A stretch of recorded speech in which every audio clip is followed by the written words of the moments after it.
ذلك أدنى أن يأتوا بالشهادة على وجهها أو يخافوا أن ترد أيمان بعد أيمانهم واتقوا الله واسمعوا والله لا يهدي القوم الكافرين. يوم يجمع الله الرسل فيقول ماذا أجبتم قالوا لا علم لنا إنك أنت علام الغيوب.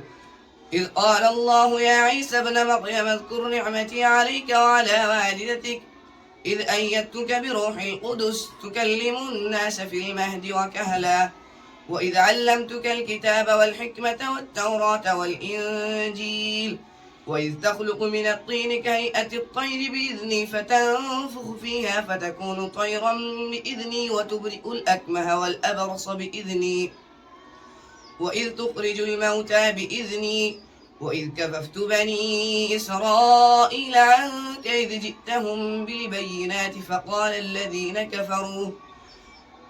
الذين كفروا منهم إن هذا إلا سحر مبين. وإذ أوحيت إلى الحواريين أن آمنوا بي وبرسولي قالوا آمنا واشهد بأننا مسلمون.